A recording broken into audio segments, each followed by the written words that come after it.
I think it's all about relationship building. It's a tight-knit group. You're bussing around together. You're going to these different spaces. You're having meals together with people who maybe you see in between meetings. Maybe you have a 15-minute networking break at a local event. And this event is so much networking. It's so much time together in the evenings, over meals, bussing in between locations. So it's this time where not only Erica, Would You, and I have been like, oh, we know each other. It's nice to be on the bus together. But we can throw ideas around, see what's going on, to have this shared vision for what the future can be. Yeah.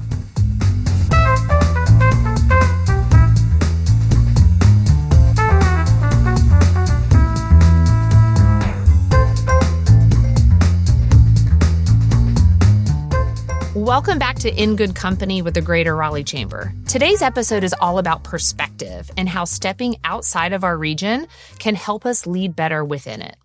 The Greater Raleigh Chamber's community development and government affairs work connects business leader to policy, growth, and long-term regional strategy. One of the most powerful ways that work comes to life is through the Chamber's Intercity Visit and Leadership Conference, which brings leaders together to learn directly from peers across the country. Joining me today is Kathryn Yoakum, Director of Community Development and Government Affairs at the Greater Raleigh Chamber, to talk about why this program matters and what participants gain from it, but also why the next intercity visits to Phoenix, Arizona is such an important opportunity for our region. Kathryn, welcome to the podcast. How are you? Thank you so much. I'm doing really well. I'm excited to be here. Yes. Kathryn, to start us off, can you tell us a little bit about your role at the Chamber and what the Community Development and Government Affairs team focuses on day to day? Yeah, I'd be happy to. So I do run our government affairs and community development shop at the Chamber, and I see our work sort of as a two-pronged strategy to advocacy, right? So the Chamber addresses advocacy at the local, regional, state, and occasionally the federal level, depending on what is happening and if it really relates to the needs of our members. So this two-pronged strategy is what I would say is individual and traditional advocacy efforts. So going to General Assembly, getting coffee with counselors and county commissioners, and building those relationships and trying to forge a path forward together so the business community is shown in those spaces and there's space for collaboration between public and private entities. But additionally, the other side is what I have started to dub group advocacy, where we run a lot of events out of our department, and those events, the goal is to bring our members in connection with their elected officials. So some folks may never have met our, mayor. And you bring them in the room together. They give a presentation. The mayor gives a presentation, but there's a chance for, Kathryn's plumbing and contracting company to get to know the mayor and the city staff and say, hey, I have these needs, right? So, and they can educate on what's going on. So the community can continue to learn what is going on in our government spaces and sort of work in tandem together instead of, not working on the same track. Yeah, absolutely. I love that. And I think it's such a great opportunity to get people together in the same room and express hey, what are you doing? What am I doing? How can our work complement each other? And I think that's huge. Absolutely. Information sharing and collaboration happen in these spaces. And sometimes it allows private sector members to really address needs that they may have not known about previously. So again, this two-pronged approach of really direct advocacy, traditional advocacy, and this indirect way of scaling it up and trying to get as many business members in front of our elected officials as possible so we can really work as a stronger community. I love that. Okay, one of the signature initiatives that y'all do is the Intercity Visit and Leadership Conference. And we teased it a little bit. It is going to be in Phoenix, Arizona. But at a high level, what is this program and why has it become such an important part of the Chamber's work? No, that's a great question. I love this event. It is a multi-day conference out of state to a peer market. Phoenix is a huge city. It's the 5th largest city in the country. So many times we go to markets that are aspirational for us.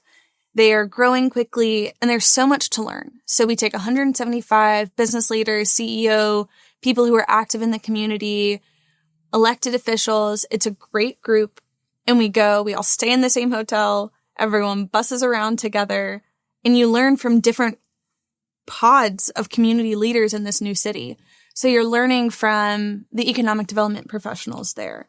They can tell that story. You're learning from people who are innovating in, maybe a specific industry. You're learning from folks who are addressing childcare needs or housing, because these problems are not specific and exclusive to our region.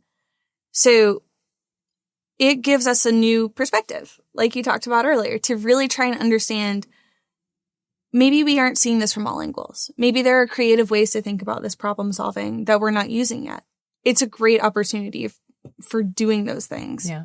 Here's what I love about this conversation is because I think it opens up so many people's minds in so many different ways. And what I mean by that is, as a chief people officer, I'm always focused on growth and development. And I love how the chamber leans in so many ways, shapes, and forms with all of the different programs that they have.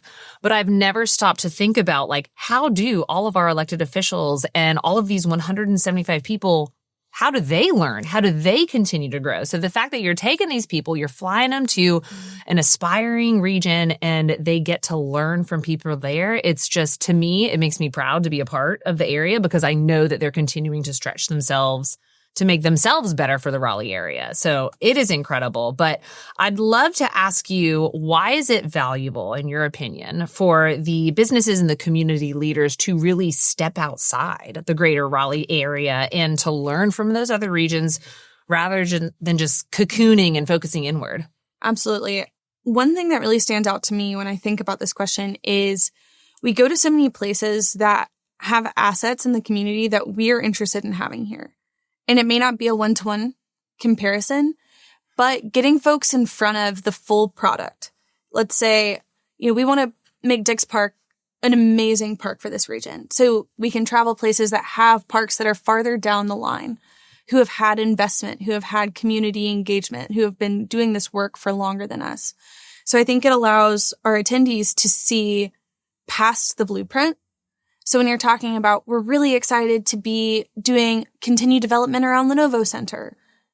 When we went to Atlanta, we saw the battery as it stands. We saw how a project similar to what we're doing here looks like on a much different stage when it's providing these assets and services to residents. And I think it just gets our whole community future focused.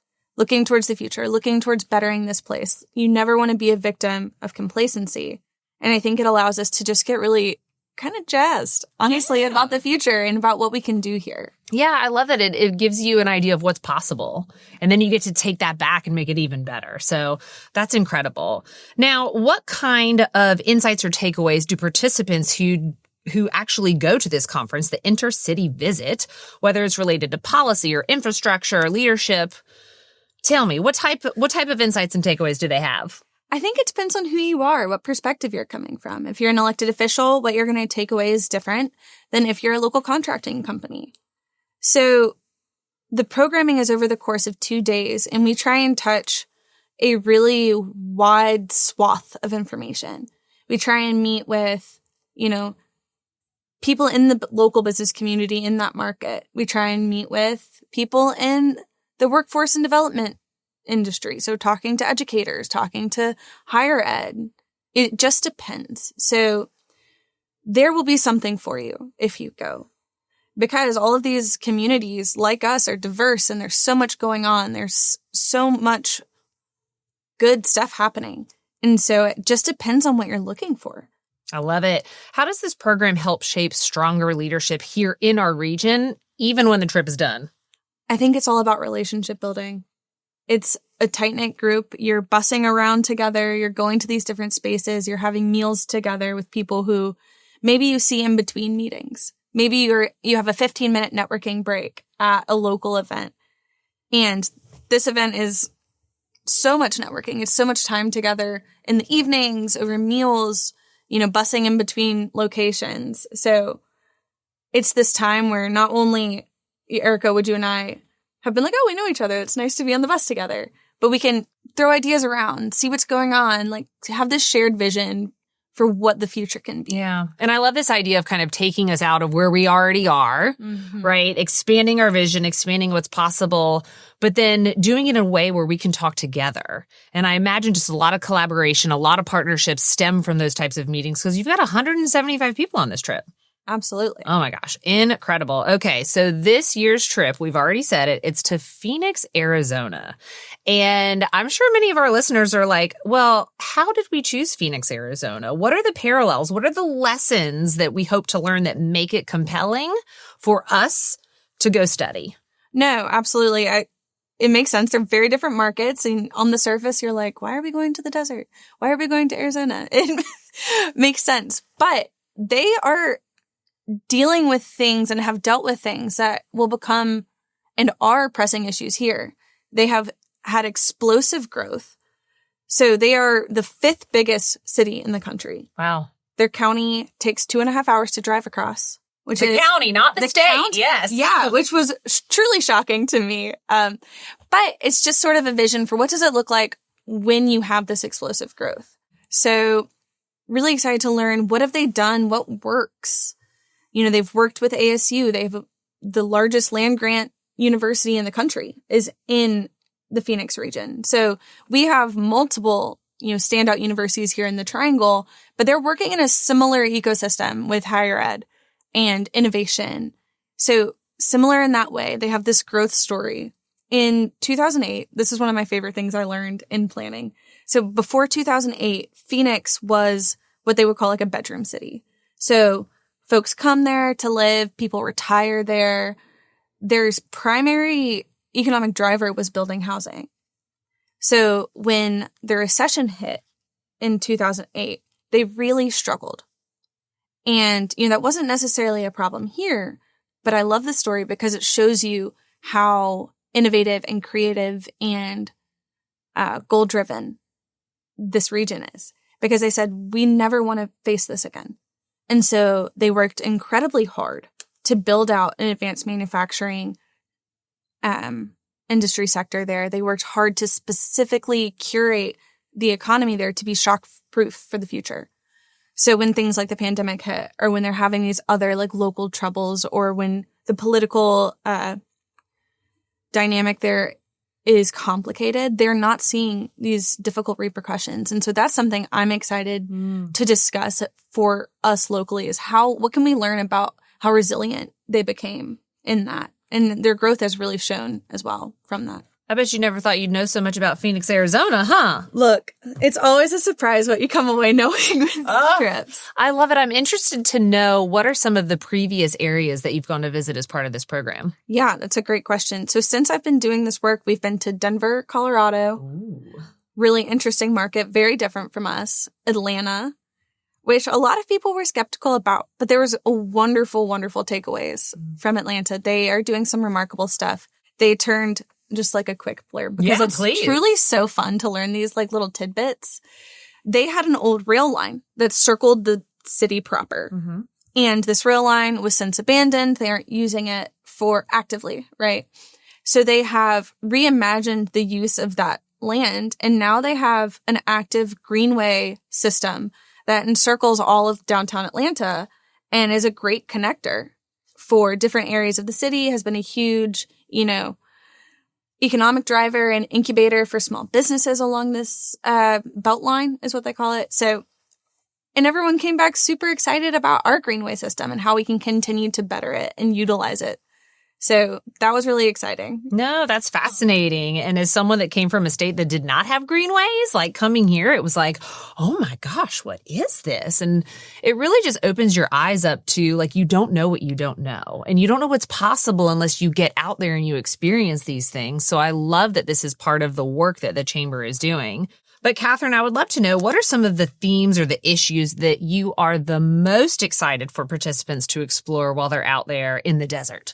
See, now we're talking about all the niche things I know about Phoenix, and it's really going to put them on display. I love it. Let's go. I'm really excited to talk about the innovation ecosystem that's happening in Phoenix.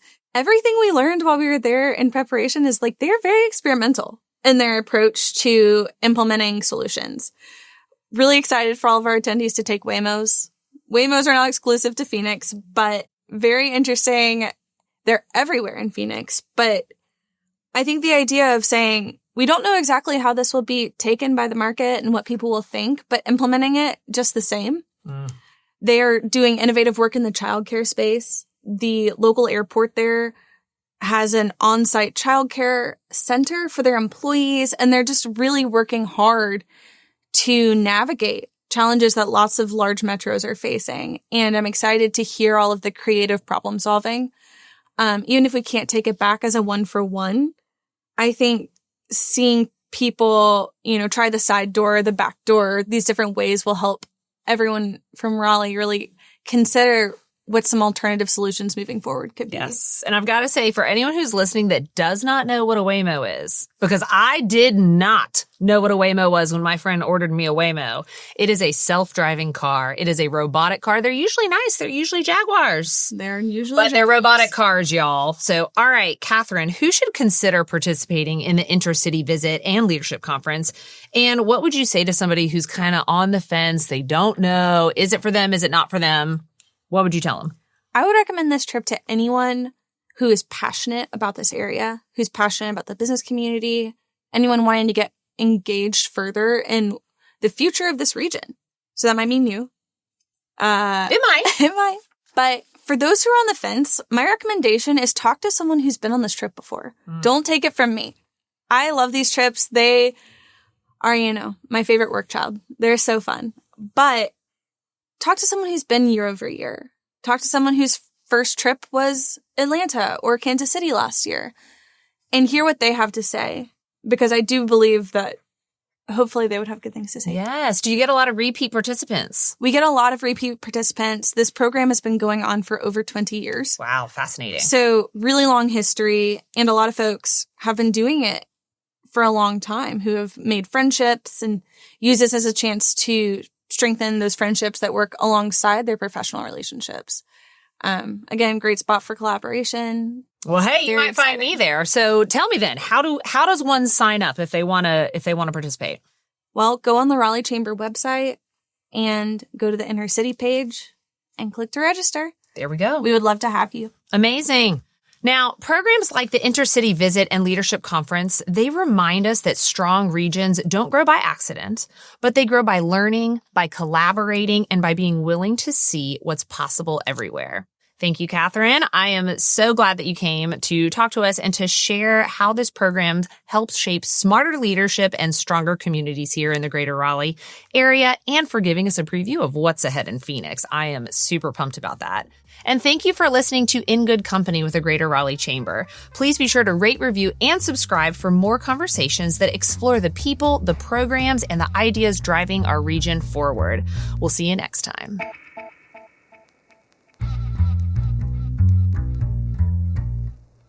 Hello, everyone. My name is Mimi Miller, and I am the Membership Engagement Manager for the Greater Raleigh Chamber. We're excited to continue the conversation about the Intercity Visit and Leadership Conference with someone who's been on multiple of the visits. I'm joined today by Mike Ferguson, Director of Business Development at Brasfield and Gorrie. Thank you for being here today. Thank you for having me. Brasfield and Gorrie is also the presenting sponsor for the Intercity Visit to Phoenix. And so we're really excited to dive into what it means to go on the trip and to be the presenting sponsor. So the first question I have for you, Mike, is can you kind of describe to us what exactly does the Director of Business Development with Brasfield and Gorrie do? And then how does your work connect to the chamber and the community? That is a great question. And I get that a lot. Yeah. Brasfield and Gorrie is the largest commercial contractor in the Southeast. Okay. And we know how to build anything. Great. My job is building relationships and positioning our teams to win work. And so the chamber really comes into play because all the leaders, community leaders, potential clients, current clients, partners are all members or should be members. Yeah. But it's an opportunity for me to see them outside of a one-on-one meeting. It's an opportunity for me to be part of committees and trips and other chamber events and groups and things that help the community increases visibility of Brasfield and Gorrie. So it's been a wonderful experience. I love the connection between we can build anything and you build relationships. I think that that's so important. I don't think business in this community can be done without knowing someone. No, relationships are everything. Yeah. I've talked to other people about how maybe other cities, you can get by just, being good at your job and getting the money where it needs to go. Yep. And in Raleigh, it really is about connection. It's all about connections. Absolutely. Oh yeah, it makes it fun. So you told me before we started talking that you've been on 6 inner city trips, yes, ma'am. Which is so cool. I have to get on at least one, but what was one of your favorites? And can you tell me kind of from your perspective as an attendee, kind of what could someone going on this trip expect? So I thought about, there's 2 that I really want to talk about. Okay. One is the first one I had was Boston. Got it. So Boston, I was a lot younger, had never been on an inner city trip. And just to give you an idea of all the people that go, is we were on a bus tour of Boston, which is a great way to see the city. And I got to sit next to Dr. Gidsing, who is CEO and leader of Wake Med. Wow. And I didn't know who he was. And that was my mistake as a young person in this community. But I got to sit next to him for 45 minutes and talk to him. And he talked to me the entire time. And it was just one of those, this is Raleigh, right? Raleigh, the top leaders of our entire community will talk to anybody. Absolutely. Because we're all in this together. Absolutely. The second thing is Seattle. I got to go early with a group that went on Saturdays. So people that go starts on Monday morning. Usually everybody gets there Saturday or Sunday. And for the Seattle trip, a big group of us decided to go Saturday morning. Yeah. Oh, that's so fun. So again, it's about relationships. Yeah. It's about opportunities to build relationships with people that are partners, could be clients, current clients, maybe just even competitors. We have got great competitors in the market, and we had a ball. Yeah. And that was one of the more fun, 48 hours in a city where I've never been, go to good restaurants, go to good tours, see just the ins and outs of Seattle before actually having, their chamber tell us what's going on. We got to see the city for what it was. Yeah, that's so exciting. I feel like you're so right. Anyone in Raleigh, no matter their job title, will talk to you about what's going on and are very passionate about that. Yeah. I mean, in my job, when I started the role, I'd be on a call with, owners, co-founders, CEOs, and little old me didn't really realize these people make Raleigh happen. Yeah. So it's so cool that they were just willing to talk and so passionate about Raleigh's development. Yeah, I totally agree. I love that about this. So it seems like y'all are super passionate about inner city and the development because Brasfield and Gorrie has signed up to be the presenting sponsor for this year's trip. Can you talk to me about why your team decided to kind of take on that role in this trip? In Atlanta, we started to sponsor a program block that was really near and dear to us, which was the Battery. And then last year in Kansas City, we sponsored another program block.